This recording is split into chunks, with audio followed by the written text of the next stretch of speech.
بانی سے ملاقات نہ کروانے پر وزیر خیبر پختونخوا کا جارحانہ انداز، پارلیمنٹ کی کارروائی نہ چلنے دینے کی دھمکی دے دی۔ سہیل آفریدی کا آئندہ منگل کو اسلام آباد ہائی کورٹ کے باہر پرامن احتجاج کا اعلان۔ وزیر اعلیٰ نے ملاقات نہ کروانے کی تحریری وجہ بتانے کا مطالبہ کر دیا۔ میڈیا سے گفتگو میں کہا، ہماری سنوائی نہیں ہوئی، ہمیں چیف جسٹس اسلام آباد ہائی کورٹ کی طرف سے پیغام ملا، میں آپ سے نہیں مل سکتا۔ اگر عدالت انصاف نہ کر پائے تو عوام خود انصاف کریں گے، حالات خراب ہوئے تو کنٹرول نہیں ہو سکیں گے۔ میں تمام آئینی اور قانونی راستے اپنا چکا ہوں، ایسا کون سا راستہ بچا ہے جس کے بعد میں اپنے لیڈر سے ملاقات کر سکوں؟ یہ تو صرف ایک رات ہے، بانی کے لیے ساری زندگی بھی اڈیالہ جیل کے باہر گزارنی پڑی تو گزار دیں گے۔ بانی پی ٹی آئی کی خیریت سے متعلق ہمیں کچھ آگاہ نہیں کیا گیا، اب احتجاج میں پارلیمنٹیرین اور عوام بھی ہوں گے۔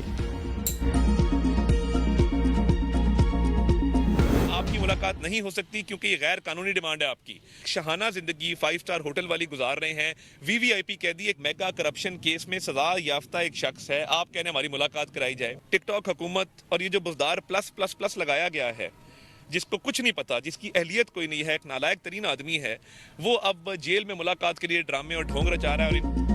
سہیل آفریدی کا مطالبہ غیر قانونی قرار، وفاقی حکومت کو کورا جواب۔ بانی پی ٹی آئی سے ملاقات کی اجازت مسترد۔ وزیر اطلاعات عطا اللہ تارڑ نے میڈیا سے گفتگو میں کہا، یہ قانون کی خلاف ورزی کر رہے ہیں، اس لیے ملاقات نہیں ہونے دے رہے۔ بانی پی ٹی آئی نے ملک کی بہتری کے لیے کیا کام کیا؟ سزا یافتہ مجرم سے سیاسی مشاورت نہیں کی جا سکتی۔ وزیر اعلیٰ کا مطالبہ جیل مینول کی سری خلاف ورزی ہے۔ خیبر پختونخوا میں بزدار پلس پلس کو وزیر اعلیٰ بنا دیا گیا، جو عثمان بزدار سے بھی زیادہ انیل ثابت ہوئے۔ بانی پی ٹی آئی سزا یافتہ وی وی آئی پی قیدی ہیں، انہیں جیل میں تمام سہولیات میسر ہیں، کسی اور قیدی کو اس سطح کی سہولتیں کبھی نہیں دی گئیں۔ خیبر پختونخوا کی حکومت صرف دھرنے دینے میں مصروف ہے، وزیر اعلیٰ اپنا سارا وقت دھرنوں میں ضائع کر رہے ہیں۔ خیبر پختونخوا کی ٹک ٹاک حکومت ہے، جنہیں صرف ویڈیوز بنانے سے غرض ہے۔ پی ٹی آئی ملک دشمن بیانیہ ترک کر کے ریاست اور عوام کے مفاد مقدم رکھے۔ سہیل آفریدی امن و امان کی صورتحال بہتر بنانے پر توجہ دینے کے بجائے اڈیالہ جیل کے چکر لگانے میں مصروف ہیں۔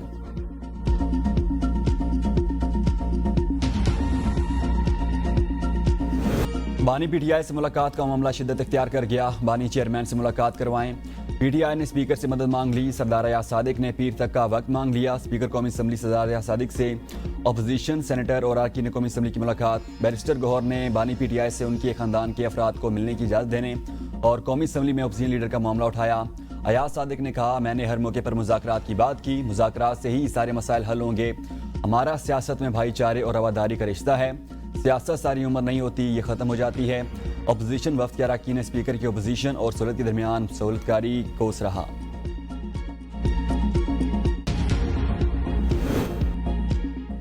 ملاقات پر پابندی کا حامی نہیں، بانی سے ملاقات کی اجازت ہونی چاہیے، سیاست نہ کی جائے۔ مشیر وزیر اعظم رانا نصر اللہ کہتے ہیں، پی ٹی آئی کو بھی اپنے رویے میں تبدیلی لانی چاہیے، جلاؤ گھراؤ اسلام آباد کی طرف چڑھائی کی باتیں نہیں ہونی چاہیے۔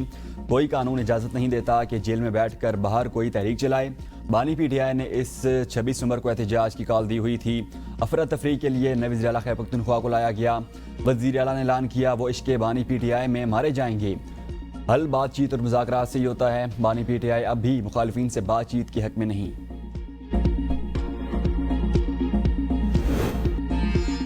حکومت کا بس چلے تو اپنا ہی آئین بنا لے، مانے گا کوئی نہیں، ہم اپنے احتجاج کی شدت بڑھائیں گے۔ پی ٹی آئی رہنما اسد کیسر کہتے ہیں، اپوزیشن الائنس 2 دسمبر کو کوئٹہ اور 7 دسمبر کو پشاور میں جلسہ کرے گا۔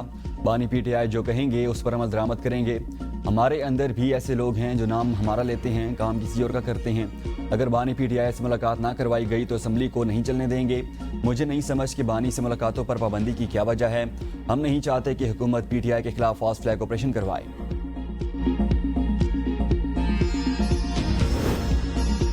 آکسفورڈ یونیورسٹی میں بھارتی بیانیے کو شکست، پاکستانی طلبہ نے بھارتی حریفوں کو ناکو چنے چبوا دیے۔ پاکستانی طلبہ کے جاندار دلائل سے بھارتی طلبہ پریشان، اسٹوڈنٹس یونینز کے زیر اہتمام مباحثہ پاکستانی طلبہ نے جیت لیا۔ پاک بھارت مباحثے میں پاکستانی طلبہ نے 2/3 اکثریت سے کامیابی حاصل کی۔ مباحثے کا موضوع، کیا بھارت کی پاکستان پالیسی واقعی قومی سیکیورٹی ہے یا عوامی جذبات بھڑکانے کا نعرہ؟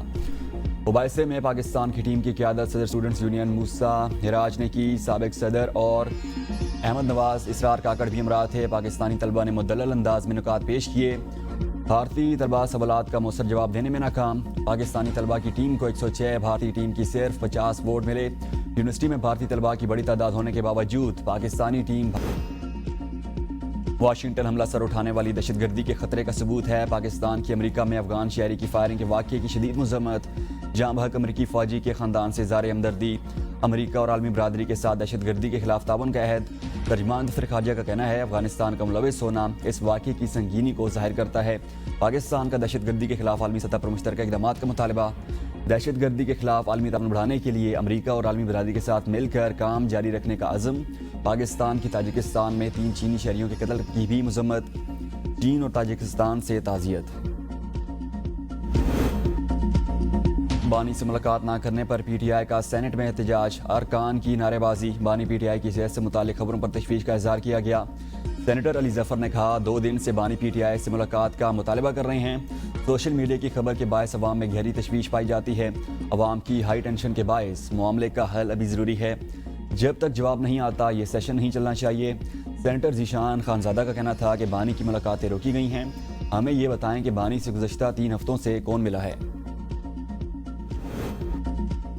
بانی پی ٹی آئی کی صحت بالکل ٹھیک ہے، ان کی زندگی کو کوئی خطرہ نہیں۔ وفاقی وزیر طارق فضل چودھری کا سینٹ اجلاس میں اظہار خیال۔ کہا سوشل میڈیا پر بانی پی ٹی آئی کی خرابی صحت سے متعلق خبروں میں کوئی صداقت نہیں۔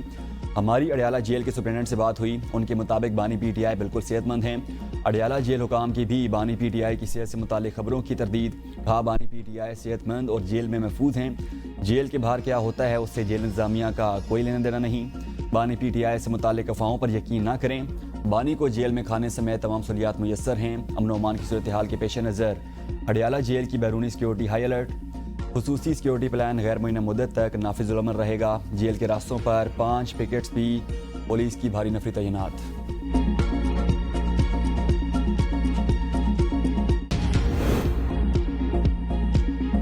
پنجاب اسمبلی میں 9 منتخب ارکان نے اپنے عہدے کا حلف اٹھا لیا۔ اپوزیشن کا شور شرابہ، اپوزیشن ارکان اپنی سیٹوں پر کھڑے ہو کر ڈیسک بجاتے رہے۔ حکومتی ارکان اسمبلی کا بھی بھرپور جواب۔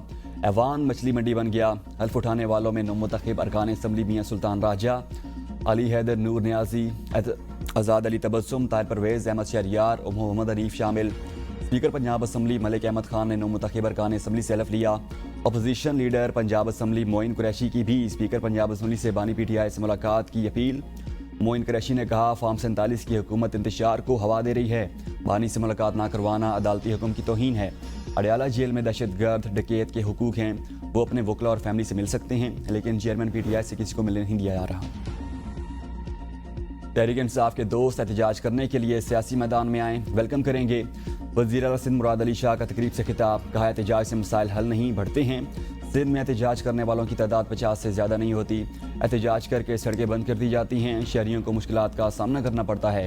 دلائل دینا وکلا کا کام ہے، اس کے لیے عدالتیں موجود ہیں۔ پیپلز پارٹی خوابوں کو حقیقت میں بھی بدل سکتی ہے۔ بلاول بھٹو وزیر اعظم پاکستان بنیں، پھر سب دیکھیں گے۔ نئے صوبوں کی بات ایک کان سے سنیں اور دوسروں سے نکال دیں۔ اللہ کے سوا کسی میں سندھ کو تقسیم کرنے کی طاقت نہیں۔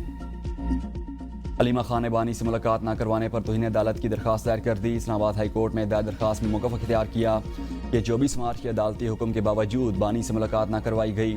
توہین عدالت کے مرتکب افراد کو قانون کے مطابق سزا دی جائے گی۔ درخواست میں سپرنٹنڈنٹ اڈیالہ جیل، وفاقی سیکرٹری داخلہ اور سیکرٹری داخلہ پنجاب کو فریق بنایا گیا۔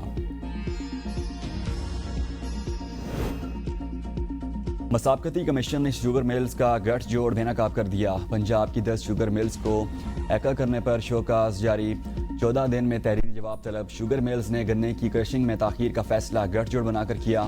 ملز نے کارٹلز بنا کر گنے کی قیمت 400 روپے فی من کس کی۔ گنے کی قیمت مقرر کرنے میں کسانوں کو نظر انداز کیا گیا۔ شوگر ملز نے 10 نومبر کو خفیہ میٹنگ کی۔ ملز نے مشترکہ فیصلہ کیا کہ کرشنگ 28 نومبر سے شروع کی جائے گی۔ اتحاد بنا کر قیمتیں فکس کرنا کمپٹیشن ایکٹ کی خلاف ورزی قرار دیا گیا۔ کرشنگ میں تاخیر سے چینی کی مصنوعی قلت اور قیمتوں میں اضافے کا خدشہ ہے۔ Fatima sugar mills, Sheikhoo mills, Thal industries corporation, Tandlianwala sugar mills, JK1 sugar mills, Ashraf sugar mills اور کشمیر شوگر ملز کو نوٹس جاری ہوا۔ Siraj sugar mills, 2 star sugar mills اور حق باہو شوگر ملز کو نوٹس۔ شوگر ملز کے فیصلوں کا بوجھ ہمیشہ عوام پر پڑتا ہے۔ سابق گورنر سندھ محمد زبیر کہتے ہیں پہلے شوگر برآمد کی جاتی ہے، پھر مصنوعی قلت پیدا کی جاتی ہے۔ غریب اور مڈل کلاس کی جیب سے رقم نکلوا کر فائدہ شوگر مل مالکان کو پہنچایا جاتا ہے۔ آڈیٹر جنرل کی رپورٹ آنے کے بعد حکومت کو ایکشن لینا چاہیے تھا۔ قوم دیکھ رہی ہے کہ شوگر مل مالکان کو فائدہ اور عوام کو نقصان پہنچا۔ چیئرمین پاکستان اتحاد حسیب انور کا کہنا ہے کارروائیاں صرف کاغذوں تک محدود ہیں، مؤثر اقدامات نظر نہیں آتے۔ شوگر ملز حکومتی ڈیڈ لائن پر آپریشن نہیں کی جاتی، مل مالکان کی تاخیر سے کاشتکاروں کو بھاری نقصان ہوتا ہے، کاشتکار بلیک میلنگ اور مجبوری کا شکار ہو جاتے ہیں، کارٹلز بنا کر ملی بھگت سے فیصلے کیے جا رہے ہیں۔ لاہور کی 5 ماڈل سڑکوں پر چنگچی رکشوں پر مکمل پابندی عائد، کسی گاڑی کا بار بار چلان ہوا تو گاڑی نیلام ہوگی، قوانین کی خلاف ورزی کرنے والی سرکاری گاڑیوں کو بھاری جرمانہ ہوگا۔ وزیر اعلیٰ مریم نواز کی زیر صدارت اجلاس میں اہم فیصلے، مریم نواز کی ون وے کی خلاف ورزی ختم کرنے کے لیے 30 دن کی مہلت۔ مریم نواز نے کہا ہر چیز ٹھیک کر دی مگر ٹریفک کا برا حال ہے، لاہور سمیت تمام شہروں میں ٹریفک کے معاملات کو بہتر کرنا پڑے گا، کوئی امتیاز نہ رکھا جائے، خلاف ورزی پر ہر شخص کو جرمانہ دینا پڑے گا، ٹریفک پولیس کو آخری چانس دے رہی ہوں، اگلا موقع نہیں ملے گا۔ صوبے کا نام خیبر پختونخوا سے بدل کر پختونخوا کیا جائے، ANP نے 28ویں ترمیم کے لیے تجاویز ارسال کر دیں، وفاقی حکومت کو بھیجی گئی تجاویز میں آبی بجلی پیدا کرنے والے صوبوں پر وفاقی ٹیکس ختم اور ان صوبوں میں گھریلو صارفین کے لیے 10 روپے فی یونٹ تک ریٹ مقرر کرنے کا مطالبہ کیا گیا۔ ANP نے تجویز دی کہ تمباکو کاشتکاروں پر تمام ٹیکس ختم کیے جائیں، کچے تمباکو کو ٹیکس مکمل طور پر صوبوں کو دیا جائے، مستقل اور آئینی بلدیاتی حکومتوں کا قیام کیا جائے، بلدیاتی انتخابات ہر 4 سال بعد کروانے اور انتظامیہ کو بلدیاتی نظام میں مداخلت سے روکا جائے۔ آزاد کشمیر جوائنٹ عوامی ایکشن کمیٹی کے خلاف تمام FIRs ختم، 29 ستمبر سمیت تمام مقدمات ختم کرنے کے لیے سیکریٹری داخلہ کو مکتوب ارسال، مکتوب میں 2023 سے لے کر 29 ستمبر 2025 تک مقدمات کی تفصیل درج، اسپیشل سیکریٹری داخلہ نے سیکریٹری قانون کو مکتوب ارسال کر دیا، ٹھانہ بنایا۔ بھارتی وزیر دفاع راج ناتھ کے خلاف سندھ بھر میں احتجاجی ریلیاں، سندھ اور پاکستان کے حق میں نعرے، دادو میں طلبہ اور اساتذہ کی احتجاجی ریلی، جام شوروں میں بھی احتجاجی ریلی نکالی گئی، مظاہرین کی بھارتی وزیر کے بیان کی شدید مذمت، کہا ایسے بیانات ہندوستانی سیاسی قیادت کے تعصب اور غیر ذمہ داری کو ظاہر کرتے ہیں۔ گند کوٹ اور ماتلی میں بھی ریلیاں، مقررین نے کہا بھارت کی جارحانہ اور اشتعال انگیز پالیسی سے علاقائی امن کو خطرات لاحق ہو رہے ہیں۔